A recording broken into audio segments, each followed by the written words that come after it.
¿Qué tal? ¿Cómo les va? Bienvenidos a una emisión más de Impacto Económico.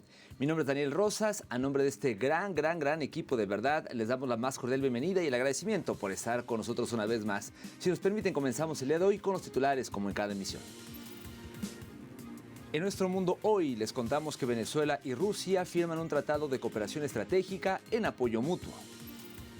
En nuestro expediente económico estaremos abordando cómo el hambre acentúa el sufrimiento del pueblo de la Franja de Gaza, causado por el bloqueo de ayuda humanitaria por parte de autoridades israelíes.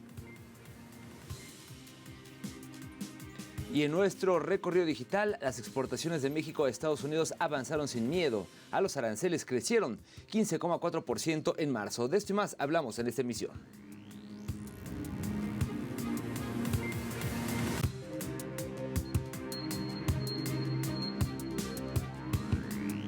Comenzamos con la información. Mire, Rusia y Venezuela firmaron en Moscú un tratado de cooperación estratégica y apoyo mutuo. Así pues, la nación caribeña se convierte en el primer país del continente en elevar las relaciones con la Federación Rusa al más alto nivel político y diplomático para el desarrollo de planes conjuntos en diferentes temas de interés, entre los que destacan el militar, el económico, el energético, el tecnológico y el político. Destacamos que la reunión entre las delegaciones de alto nivel se llevó a cabo en el Kremlin y se conoció que como parte de la agenda oficial el mandatario venezolano celebró también una reunión privada con su homólogo Vladimir Putin. Me refiero por supuesto a Nicolás Maduro y Vladimir Putin. Y es que hay que recordar que desde 2019 Venezuela y Rusia han firmado más de 350 acuerdos y han realizado 18 comisiones mixtas. Asimismo, Venezuela ha sido uno de los primeros países en respaldar la lucha histórica del pueblo ruso contra el nazismo y ha expresado su admiración por la hazaña y el sacrificio a favor de la humanidad que hizo la entonces Unión Soviética hace 80 años con la victoria de la Gran Guerra Patria. Y ya que hablamos de Rusia, le comento que los exportadores de carne de ese país buscan superar las sanciones occidentales, priorizando el mercado chino. Según el Centro de Agroexportación del Ministerio de Agricultura de Rusia, en 2024 las exportaciones rusas de carne y subproductos aumentaron un 24% con respecto al año anterior, alcanzando un récord de 1.700 millones de dólares estadounidenses. Estas exportaciones consistieron en aproximadamente un 48% de carne de ave, un 37% de carne de cerdo y un 14% de carne de res. Además, los expertos del centro proyectan que las exportaciones rusas de carne podrían superar los 3.600 millones de dólares para el año 2030, casi duplicando los niveles actuales. Es preciso indicar que las exportaciones de carne rusa a China han ido en aumento. En 2024 crecieron 14%, alcanzando los 560 millones de dólares estadounidenses. Cabe destacar que el aumento más significativo se observó en las exportaciones de pollo, el cual experimentó un notable crecimiento de alrededor del 50%. El límite estricto para cualquier exportación agrícola, e incluso para su crecimiento, es en realidad la cantidad de tierras cultivables. Y para Rusia, con tierras cultivables que superen los 120 millones de hectáreas, definitivamente no hay límites para el crecimiento de las exportaciones. Por lo tanto, siendo realistas, podemos esperar que los volúmenes puedan crecer en un estimado de 200.000 o 300.000 toneladas por año, y el correspondiente crecimiento en valor, tal vez superando los 1.000 millones de dólares o incluso más. Mirator es el principal productor de carne de res y cerdo en Rusia, tanto en calidad como en volumen. Desarrollamos activamente las exportaciones y abastecemos a más de 45 países, con una participación de aproximadamente el 30% en las exportaciones a China. China es nuestra prioridad. La India y Reino Unido han concluido un acuerdo de libre comercio histórico que tiene como objetivo impulsar significativamente el comercio bilateral y reducir los aranceles en sectores claves como el automotriz, el cosmético, entre otros. Tras más de 3 años de negociaciones, el acuerdo representa el pacto comercial más importante de Reino Unido desde su salida de la Unión Europea y se espera que aumente el comercio bilateral en 25.500 millones de libras anuales para 2040. Dentro del pacto están establecidas reducciones arancelarias arancelarias para los sectores del whisky y el automóvil. El acuerdo además permitiría disminuir los gravámenes sobre productos aeroespaciales, eléctricos y de la alimentación. Asimismo, el gobierno de Reino Unido estima que este tratado comercial contribuirá con 4.800 millones de libras adicionales a la economía británica anualmente para 2040. Destacamos que India actualmente es el socio comercial número 11 más importante de Reino Unido. Representó 42.600 millones de libras en comercio bilateral en 2024.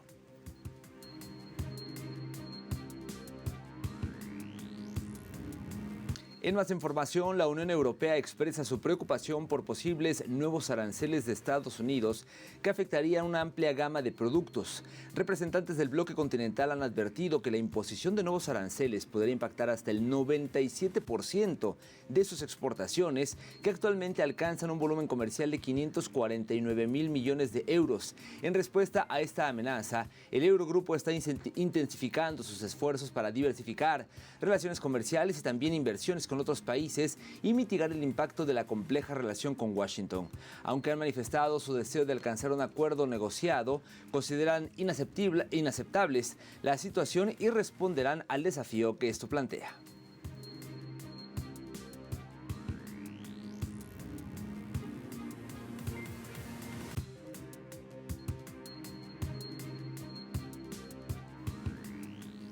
Y ya que estamos en Europa, hablemos ahora de España, que avanza hacia la reducción de la jornada laboral a 37,5 horas semanales.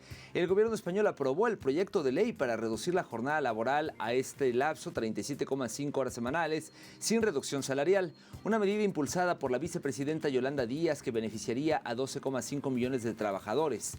La iniciativa, respaldada por los sindicatos, comisiones obreras y la Unión General de Trabajadores, enfrenta resistencia de la patronal Confederación Española de Organizaciones Empresariales, que advierte sobre un aumento del 6% en costes laborales y complicaciones organizativas.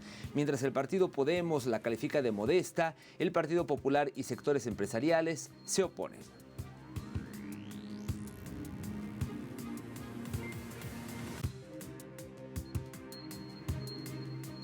Le comento ahora que una de las compañías más grandes y emblemáticas de Estados Unidos, me refiero a Ford, se encuentra en riesgo financiero por los aranceles de la administración del presidente Donald Trump del 25% a los vehículos importados y las autopartes que entran en vigor, me refiero a los aranceles, este mes. Ford Motor Company anunció recientemente que las políticas arancelarias impuestas por el gobierno estadounidense le puede costar a la compañía $1.500 millones en ganancias este año. Además, indicaron que los ingresos netos del primer trimestre de la compañía cayeron un 64%. Esto, tras $471 millones estadounidenses del año anterior y las ganancias ajustadas antes de intereses e impuestos que cayeron $1.000 millones. Igualmente, la empresa advirtió que las interrupciones de la cadena de suministro causadas por los aranceles podrían llevar a una interrupción en la producción automotriz en toda la industria, por lo cual los aumentos de aranceles, los cambios en la implementación de aranceles y las posibles medidas de represalias a otras naciones también podrían tener un impacto significativo en el desempeño financiero de la compañía.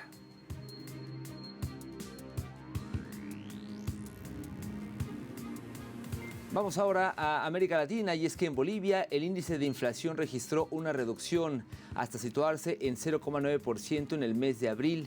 El Instituto de Estadística informó que se trata de la inflación más baja de los últimos 7 meses. Nos cuenta los detalles nuestro corresponsal Freddy Morales.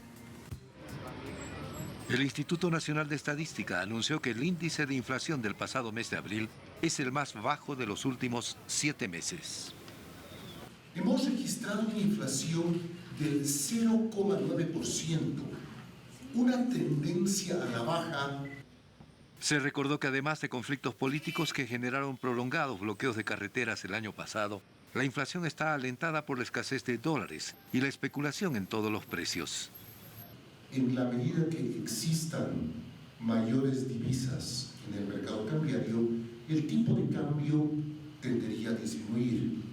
Por ejemplo, si es que los exportadores liquidasen sus exportaciones en el país y no dejaran sus dólares afuera, y si es que se aprobaran los créditos que están estancados en la Asamblea Legislativa Plurinacional, habría mayor disponibilidad de dólares. Y se destacó que desde el gobierno se realizan esfuerzos para contener la especulación con los precios y la inflación. Es una muy buena noticia para los bolivianos. ¿Por qué? Porque hay un control.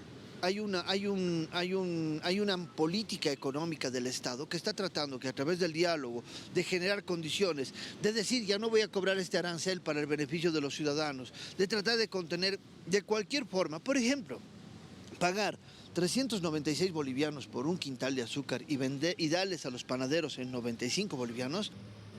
Los problemas económicos se acentúan, según el gobierno, por su uso electoral, debido a la proximidad de las elecciones nacionales de agosto. La oposición que controla el legislativo bloqueó todas las iniciativas gubernamentales, incluida la aprobación de más de 1.800 millones de dólares en créditos internacionales. Es la crisis política, porque te genera una incertidumbre. La incertidumbre, ¿qué te genera? Demandas de productos. Y los comerciantes, cuando ven que demandan, suben los precios de los insumos o alimentos. Entonces la incertidumbre política ha generado este tema inflacionario en Bolivia. Pero hay otro punto más que hay que ver, es el contrabando a la inversa. Tú cuando te vas a la frontera de Bermejo y Yacuiba, que son frontera con Argentina, ves a miles de argentinos comprando alimentos bolivianos. Tras más de una década de estabilidad económica y baja inflación, el año pasado este país llegó a los 2 dígitos, con 10.66% de inflación acumulada en los 12 meses. La crisis empezó con escasez de dólares por bajas en las exportaciones de gas natural, lo que provoca escasez de combustibles y aumento general de precios. Freddy Morales, Telesur, Bolivia. Y con esta información de Freddy llegamos al momento de hacer una primera pausa, pero no se vayan, ya que al regreso de nuestro expediente económico abordaremos cómo el hambre acentúa el sufrimiento del pueblo de la Franja de Gaza, como usted sabe, causado por el bloqueo de ayuda humanitaria por parte de autoridades israelíes. Detalles, análisis, cuando regresamos.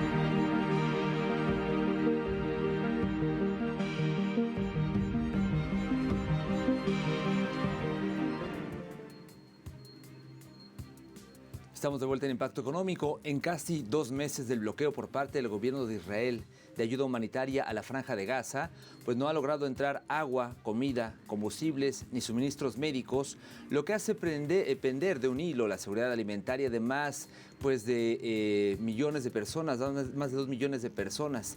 La Agencia de Naciones Unidas para los Refugiados Palestinos declaró que el bloqueo israelí de más de 54 días a la ayuda humanitaria empeoró el hambre en la franja devastada por la guerra. Así pues, mediante un comunicado, la agencia confirmó que casi 3.000 camiones de transportes de suministros vitales están listos para entrar en Gaza, pero las autoridades israelíes siguen impidiendo que la ayuda llegue a las personas necesitadas. Por su parte, el Programa Mundial de Alimentos de las Naciones Unidas declaró haberse quedado sin alimentos en la Franja de Gaza tras entregar las últimas reservas a los comedores sociales que apoya, advirtiendo del agravamiento de la crisis alimentaria y la hambruna generalizada en el enclave asediado.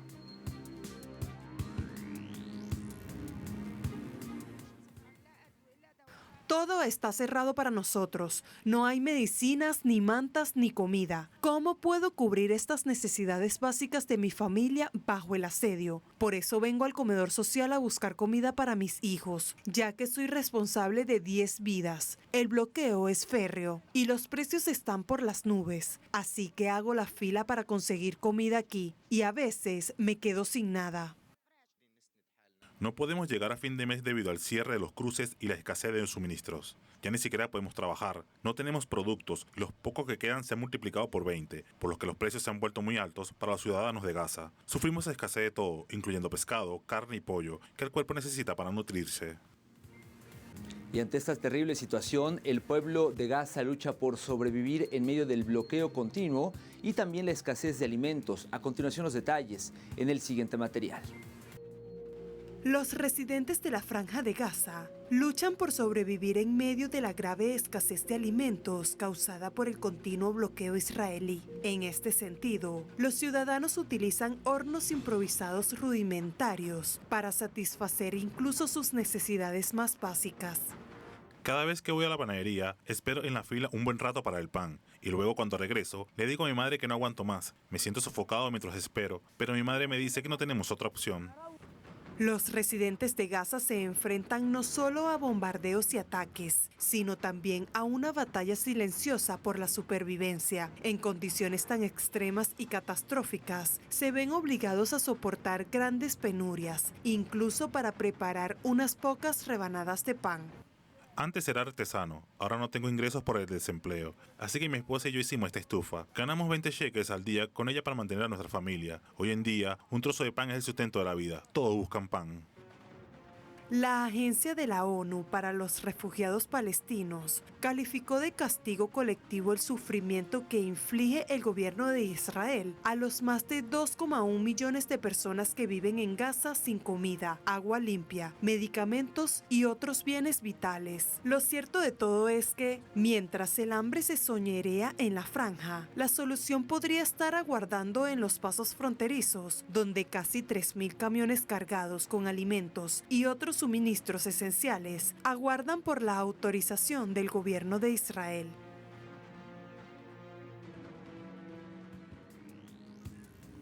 Otro elemento que agrava la situación de inseguridad alimentaria es que las 25 panaderías de la Franja de Gaza se han visto obligadas a cerrar debido a la falta de harina y gas para poder cocinar en medio del continuo bloqueo israelí. Aquí detalles. La Oficina de Coordinación de Asuntos Humanitarios afirmó que la suspensión de la entrada de ayuda humanitaria a Gaza continúa, con un impacto devastador en las personas necesitadas. Las 25 panaderías, apoyadas por el Programa Mundial de Alimentos durante el alto al fuego, cerraron debido a la escasez de harina y gas para cocinar. Es preciso indicar que estas panaderías, apoyadas por el PMA, han sido vitales para mitigar la crisis alimentaria, que ha persistido durante el conflicto en Gaza durante más de 18 meses. Según medios locales en la Franja de Gaza, se consume diariamente aproximadamente 450 toneladas de harina y las panaderías cubren el 50% de las necesidades de la población, con una importante parte de las 70 panaderías automatizadas destruidas, especialmente en el norte de la Franja de Gaza. La crisis se está profundizando, con pérdidas estimadas en millones de dólares. Al mismo tiempo, autoridades de la Franja de Gaza advirtieron que más de 1 millón de niños están en riesgo de morir de hambre. La oficina de prensa de las autoridades de la Franja indicaron en un comunicado que hoy la hambruna no es ya una amenaza, sino una amarga realidad. Asimismo, añadieron que más de 70.000 niños se encuentran internados por desnutrición severa y que se trata de un genocidio cometido por la ocupación israelí mediante el arma del hambre frente a un vergonzoso silencio internacional. Por su parte, el encargado de la seguridad alimentaria y los medios de vida de Oxfam en Gaza expresó: "Hemos dado la voz de alarma en repetidas ocasiones y advertido que en esta etapa tendrá consecuencias catastróficas y potencialmente irreversibles, especialmente para los grupos vulnerables, los niños, los ancianos y las mujeres". De igual forma se dijo: "El mundo entero, por desgracia, está contribuyendo o participando en que los niños de la Franja de Gaza mueran de hambre". Vinimos al hospicio a buscar comida. No tenemos comida, ni leña, ni harina, ni gas. Mi vida antes de la guerra era mejor que ahora. Solíamos jugar, pero después de la guerra dejamos de jugar. Y la mayoría de los niños que conozco murieron en la guerra. Llevamos 2 semanas amasando pasta y hoy se nos acabó. Amasamos pasta para alimentar a los niños. Casi nos quedamos sin comida. No hay lentejas, garbanzos ni legumbres. Incluso amasamos y comimos pasta. Hemos aceptado la muerte, los bombardeos, los cohetes y el desplazamiento, porque luchan contra nuestros hijos. ¿Cuál es su culpa? ¿Por qué los niños? Porque la política de hambruna. Nos masacraron con hambre. No nos masacraron a nosotros, masacraron a nuestros hijos. Tenemos miedo de morir de hambre, esa muerte de la que oímos hablar. Tenemos miedo de morir de hambre. No tenemos miedo de morir por misiles. Tenemos miedo de que nuestros hijos mueran de hambre delante de nosotros. Se marean y caen delante de nosotros. Y uno queda indefenso. Permítanos hacer una segunda pausa en la emisión del día de hoy, pero al regreso, en nuestro recorrido digital, hablaremos de las exportaciones de México a Estados Unidos que avanzaron sin miedo a los aranceles, ya que crecieron un 15,4% en el mes de marzo. Detalles cuando regresemos.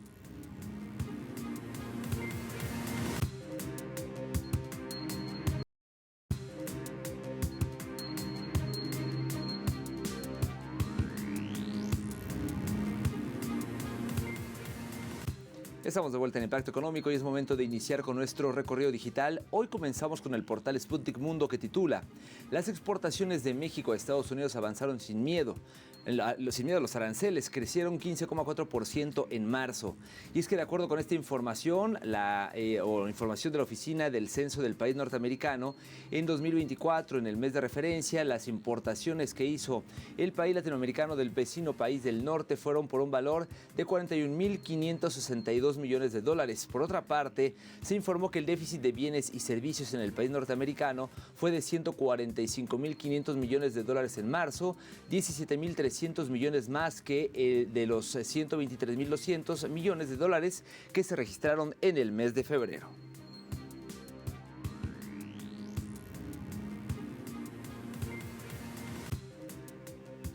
Avanzamos con la agencia Noticias Prensa Latina que reseña: Italia reportó un decrecimiento en el comercio minorista. En marzo de 2025 el país registró esta disminución del 0,5% en el valor y volumen de las ventas minoristas.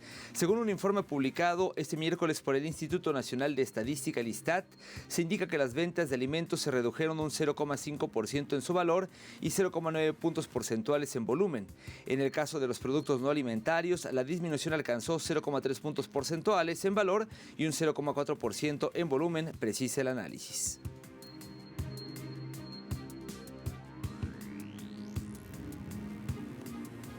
Continuamos con TV Brix que informa: Kazan Forum de Rusia acogerá unas 120 sesiones temáticas. Kazán acogerá el 16º Foro Económico Internacional Rusia Mundo Islámico Kazan Forum del 13 al 18 de mayo del año en curso. El evento reunirá expertos, inversores y representantes empresariales de los estados de la Organización de Cooperación Islámica. El tema principal del foro es digitalización, nueva realidad y oportunidades adicionales para ampliar la cooperación. El programa empresarial abarcará unas 120 sesiones temáticas en las que se debatirá sobre la industria halal, las finanzas y la inversión, la cooperación internacional, el turismo, la educación, la cultura, el espíritu empresarial de los jóvenes, entre algunos otros puntos.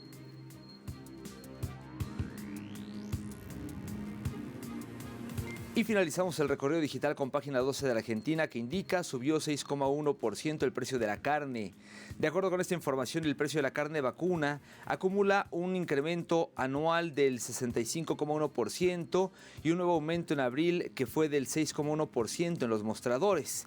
Pese a la caída sostenida del consumo a nivel nacional, los precios siguieron escalando, alcanzando el valor promedio por kilogramo de 12.061 pesos. También registraron aumentos el mes pasado, aunque más moderados, la carne de pollo y el cerdo. Igualmente, el aumento interanual es de 65,1%, que también se destaca por encima del índice de precios al consumidor, que hasta marzo fue del 55,9%.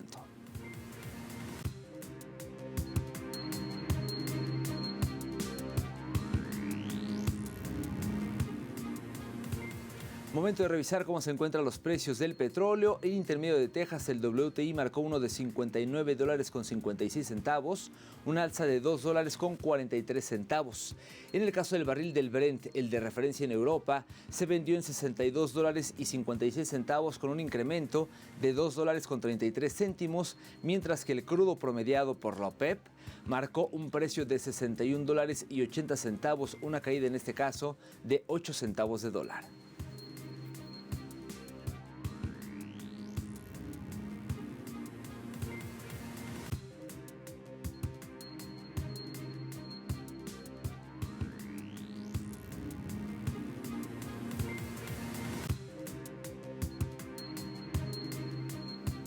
Llegamos así al final de la emisión. Como siempre, muchísimas gracias por habernos acompañado. Recuerde que en telesurtv.net, que es nuestra página de internet, está esta y mucha más información que usted puede conocer, al igual que en nuestros perfiles de Facebook, TikTok, Instagram. Nos encuentra en Dailymotion, en YouTube, nos encuentra por supuesto en Telegram y nuestra comunidad de WhatsApp, pero le invito particularmente a seguirnos a través de nuestras cuentas de X, @TelesurImpactoE y @DanielTelesur son las mismas. Nos despedimos por ahora, pero nos vemos más adelante con más de Impacto Económico.